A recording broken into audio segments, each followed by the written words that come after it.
Hi, everyone. Father Tony here with this week's chapel message. Today, I thought I'd like to talk a little bit about prayer.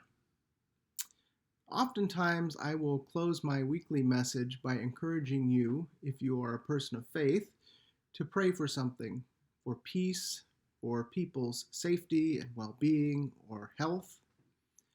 But what does it really mean to pray for something or someone? What is prayer? Well, actually, there's lots of different ways to think about prayer, lots of different kinds of prayer. We can basically break down all prayers into 5 or 6 different categories, and this is true for almost all religious traditions, not just Christianity. And these categories are generally referred to as petition, intercession, confession, praise and thanksgiving, and adoration. First, petition really just means asking for something to happen. It might be a request for help getting through a difficult time, or for success in doing something that you're trying to accomplish. It could be for good health or for a return to health if you're sick. The second, intercession, is kind of the same thing except that we are interceding or asking on behalf of someone else. So if we're concerned with someone else's safety or health or well-being, we might pray for that person. If we're worried about someone who's sick, we pray for their return to good health. So the first two, petition and intercession, are us asking for something, for ourselves or for others. And sometimes we might wonder, do these prayers really work? What does it mean if we pray for something or someone and what we've prayed for doesn't happen?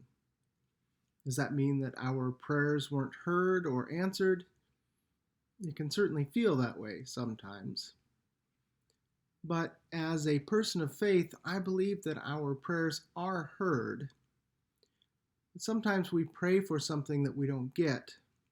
Maybe it means that our prayers have been answered in a different way than what we were expecting, or that we were hoping something had happened and it hasn't happened yet, or it will happen in a different way than what we had envisioned.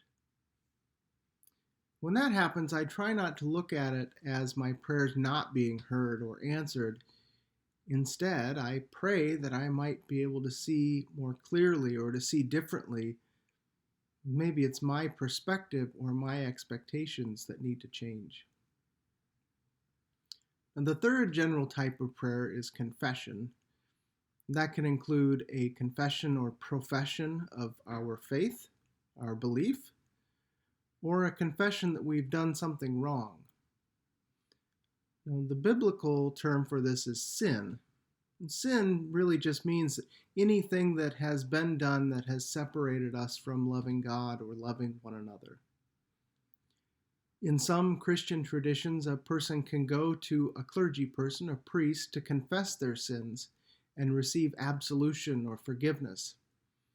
It can be very comforting to be able to talk to another person about what we've done wrong and to hear from someone else that we are forgiven and that we are still loved. Confession can also be done publicly in a worship setting, or it can be done alone in private. The next general type of prayer that is found across all religious traditions is praise and thanksgiving. And that's just what it sounds like. It's a praise for God or the Creator, a praise for creation, and a giving thanks for any number of things. If you've ever said a prayer before you ate a meal, that's a prayer of thanksgiving for the food and for those who prepared it.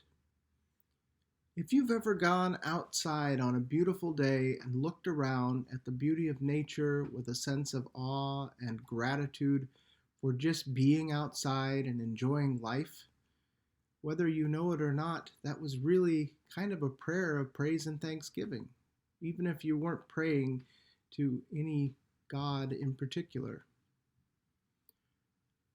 Finally, there's adoration. And adoration is kind of like praise.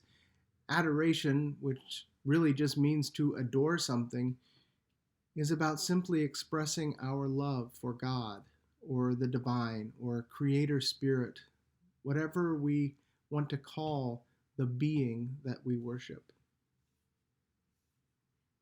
In most religious traditions, all these types of prayer can take different forms. Sometimes they're scripted prayers that we say or sing when we're assembled with our worshiping communities. And sometimes they're spontaneous, like saying a quick prayer for help right before that big test, or when someone we love is sick, or when we're feeling thankful for something good that's happened. All prayer is a means of communicating with the divine, a way to turn our hearts and minds towards the divine, or to focus our hearts and minds on the needs of our loved ones and the world around us. And there is really no wrong way to pray. Anyone can do it at any time. There are more ways to pray than we can even imagine. And there are no right or wrong words that we can use if our hearts are in the right place. Next week, I'll spend just a few minutes talking about a way that we can pray without using any words at all. Until then, I hope that you all have a great week. God bless.